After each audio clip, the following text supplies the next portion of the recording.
I saw a reel of a woman. She thankfully took it down. She probably has her 11 or 12-year-old boy, and she's telling him how to judge a woman who is not dressed according to her rules. So for example, she was saying, okay, so how do you feel about girls dressing up in Instagrams these days? So he says if they dress up in a manner that they're going to a pelli, like in a wedding, then that's okay. But all of these other girls, చూస్తే నాకు చాలా uncomfortable అనిపిస్తుంది తెలుసా, చాలా shy ఉంటుంది తెలుసా. Precisely the point. My daughter will wear sleeveless, my daughter will wear shorts. But if it is going to make one 12-year-old boy uncomfortable around her, I am going to be like, okay, who are you raising, woman? What are you teaching your son?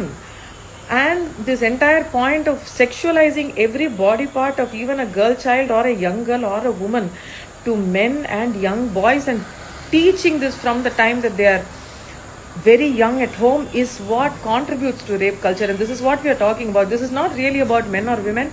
It is about how society is collectively raising boys and taking away the entire responsibility of how we are raising them. We need to be raising boys the way we are raising girls. This is exactly what they were with the kind of discipline.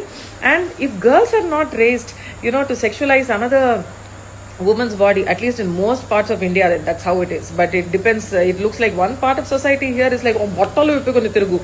So ఇవాళ కూడా నేను కరెక్ట్గా చక్కగా చీర కట్టుకున్నానండి. ఎందుకంటే మీకు మీలాగా కొంచెం మాట్లాడాలంటే ఒకలాగా డ్రెస్ చేసుకోవాలి, కాకపోతే వినరు. So I'm dressed in a manner that kind panders to your mindsets, so that you understand that whether I'm wearing sleeveless or a sari really doesn't matter. But if a boy tomorrow misbehaves with any girl, he's the one who's going to go to jail. And one of the reasons that is going to happen is because of the collective mindset. The second thing also is all of these people want to raise their boys and send them abroad to work with such creepy mentalities. So all of these men, these young boys are getting raised here to judge a woman who's dressed a certain way in a certain manner.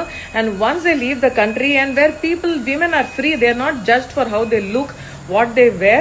This is probably why Indian men are considered some of the creepiest men of all the nationalities across the world. Indian men are looked as unsafe. All of these tourist advisories that if it's about a book from Spain about tourism in India, first things that they say is they tell women not to travel alone because Indian society is unsafe for women. There can't be something worse as a reputation for a country where a travel advisory for a foreigner tells women to be safe in India because in general it is unsafe. I mean, that is a sort of reputation that we need to be worried about, especially when we are constantly saying, oh, mana culture, goppadi, mana culture, we are the best culture, we are the safest, we look at women as goddesses. No, you guys don't look at women as goddesses. You want women to behave a certain way, and all the goddesses in temples are mostly nude, Actually, they have been, most of them are not wearing an uttariya. Most of the idols and sculptures of female bodies in temples are uncovered. I don't understand where all of this prudishness and hate on women and women's bodies is coming from. We don't want a class on how to get dressed. We know how to dress also. And at the same time, if you're going to justify that if you dress a certain way, I'm going to assault you / rape you, you are the problem. We are not the problem. I hope